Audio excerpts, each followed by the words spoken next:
How's everybody? I think this time of year, it's really important that guys can maintain focus and energy to improve every day in practice. Look forward to creating value for themselves by, playing the next game, be their best game, individually and collectively as a team. I think when you get a little tired, banged up this time of year, you can't think about saving yourself. You got to be strong and deal from a position of strength by creating value, doing the right things, performing well, and the best way to do that is, every day in practice. So, and I thought the players have been, pretty good so far this week, and hopefully we can build and improve with our performance this week in this game. From an injury standpoint, I think Raekwon, DJ Dale, and Phil Mathis and Henry Ruggs are still very questionable for the game. I did FaceTime with Tua today. He was in good spirits. He got his nose done, so he hadn't shaved for a couple days, so I had to tell him, I like to say you look good, but he was in great spirits and a good mood, and so anyway, we're focused on what we need to do with the players that we have to get them to be able to play well in the game, and having a few guys down this week will obviously create some opportunities for some other guys to show what they can do and maybe add some depth to our team down the road. So I know we're dealing with some injuries, but the challenge for the defense this week is, these guys run option-type football. It's not really wishbone, but, kind of dive option-type football, and they really do a good job schematically, and our players have to play responsibility football on defense. When you run the option, the point of attack moves, as the play, sort of expands. So everybody's got to be disciplined to, do their job first. And you can't just chase the ball because the ball is going to change where it's at. So,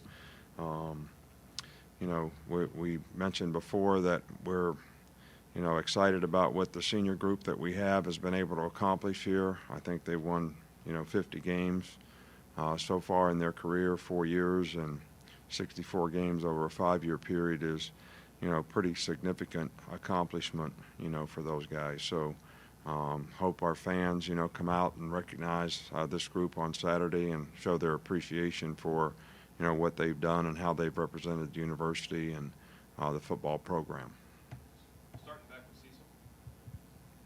Coach, just to follow up on that, so many players seem to come through and they're here and gone in 3 years. And do you have a little extra appreciation now for the 4-year, the 5-year guy who really sticks it out? Well, I don't think there's any question about that.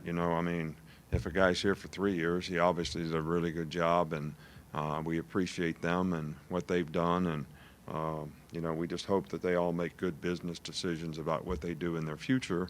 But the guys that have been here and stay here and, value education, wanting to get a degree, continuing to sort of try to develop value by the way they play and develop as players.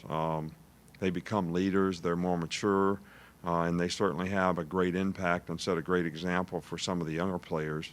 And I do have a great regard for some of those guys. And, most of the guys that have been here for 4 and 5 years, they've had to overcome a lot of adversity. Like Anthony Jennings is, a guy had a really tough injury a few years ago and really worked hard to get back, and, wanted to come back this year because he didn't think he was quite as good as he could be last year, and he's done a fantastic job for us this year. I think he's one of the top production guys, and I think he has created value for himself. So I don't think, there's enough guys that look long-term at the value of being here over an extended period of time, graduating and trying to improve as a player so they create more value for themselves. With the defensive line, how have you seen that group respond this week with so many guys injured, and their young guys like Stopshire, Ingraham haven't played much? What kind of potential do they have for this weekend? Well, we'll see. We'll see how they're playing. They all getting an opportunity to play this week, and they're getting a lot of reps in practice, and so I'm not disappointed. Their effort has been good. They're trying to learn. Some of them have been on the scout team all year. Sometimes you develop more on the scout team than you do, when you're a backup player who doesn't get as many reps because you're going against good competition every day. So, but we're going to have a few of those guys that are going to have to fill in this game, and this will be a good opportunity for them, and I'm kind of anxious to see how they respond, to be honest with you. No, you're taking the slow route with him this time, but how's Will Reichert coming along? Making progress, but, I think after the last time when, we thought he was making good progress and then he had a setback, I think, from a medical standpoint, they're really trying to make sure this time that he is, A-OK. So he's done a little more each week. I don't think he's ready to kick right now, but we'll just keep trying to, work him in. Sticking with that senior day themed, I want to ask about Josh McMillan. Just how is his recovery coming along? And is he a guy that could potentially come back for his 6th year with a medical red shirt? Yeah, I think so.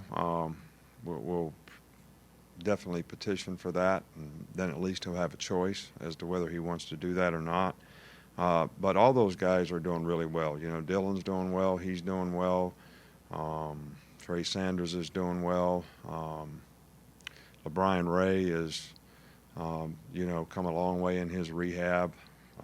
So, there's all those guys are really progressing nicely, and Josh is a really mature, good leader. School's important to him, and I'm sure he'll make a great decision about coming back. We'd love to have him. We saw Jaleel Billingsley make his first catch. Has he kind of progressed to as a tight end, as somebody that you can use more than just a pass catcher, like you said earlier? Well, we've been using him, quite a bit in the games, more and more each week, especially since we lost Miller. He's got a lot of potential.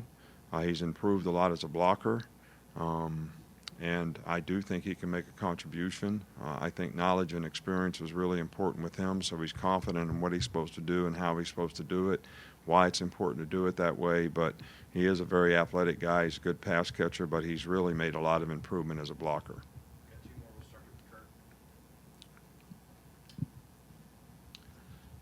Coach, there's certainly a perception that offense has sort of taken over the game of college football. And I looked up in the SEC record book, and I did notice that most of the top offensive performances have been in the last 10 years. And I want another more games, that's part of it, but I wonder if maybe there are some other things that you think of, if you agree with that have contributed to it. And also if you think the pendulum will come back and defenses will catch up, or we're seeing the future of football. No, I kind of think the game has changed, and I think it's changed. I think the rules that we have sort of benefited the offense. The advent of the RPO, because guys can go 3.5 yards downfield, and has created, a totally different dynamic in terms of playing defense and being spread out on the field. I think personnel-wise, you see, because of this, even in high school, let's just say back in the day, you would play your best player at tailback and have 2 skill guys on offense playing wide receiver, and maybe some of the other guys play defense. Well, now, people have 4 and 5 guys playing skill positions on offense. They have several guys playing tailback. They have a very athletic guy playing quarterback, because that benefits you in this kind of an offense. So I think there's more players actually being developed as offensive players, because the style of play has changed, and they can enhance more opportunities. So I know it's more difficult to find, the kind of guys that you need now that are athletic enough to play the spread game. And some of the guys that are just big, slow guys that you could play, in the past when you were playing more of a wad ball type of game, they can't rush. They can't really play. And, the development of the passing game, it's a little over 60% of the plays in the National Football League are passes. It was probably 40%, 15 years ago. So I think the growth of how people play offense in terms of spreading it out and the development of quarterbacks. More quarterbacks can run this kind of offense, get the ball out of their hand, and make you, defend in space. And then you got to have those kind of space players on defense. So I think if you have really good players on defense, and there are teams that have really good players on defense, and I think we've had a lot of really good players on defense, and I think we got a lot of really good players on defense now. I think our deal got affected a little bit about losing some guys. That you're athletic enough that you can play these plays on the perimeter and you can match up with the other team's skill. But I think you're going to see more and more or less and less of those types of defenses and more prolific offenses. Your documentary with Coach Belichick is coming out next month. How was your experience with Coach Belichick and be able to doing that with him? Well, Bill's one of my best friends. We kind of got to know each other because I coached with his dad when I was like 27 years old or something at the Naval Academy. We were both young, just barely starting out, and, sort of developed a relationship then and spent a lot of time together through the years. And then having the opportunity to work with him in Cleveland was probably the most impactful thing to me in terms of what I was able to learn. Organizationally, how to run a program, how to run an organization, how to define the expectation for the people in the organization. I've had some great mentors, George Perlis at Michigan State, Don James, my college coach.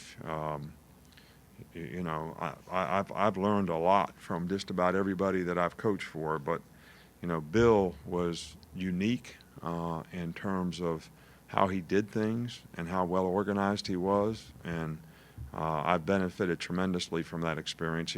He's the best coach that I ever had the opportunity to spend time with, and not just coaching players on the field, but understanding the game and understanding what you have to do to build an organization, whether it's how you bring personnel to the team, how you evaluate personnel, what you're looking for, how you define that, critical factors at every position. There's not one part of what he does that's not really well thought out and well organized, and he surrounds himself with people who believe in the same things that he does, and they have success because of it. And I can't say enough good things about him and how much I appreciate the relationship. I enjoyed doing it because we're good friends. I haven't seen any of it, so I don't know what it's like, but I'm sure his part of it's pretty good. All right, thanks.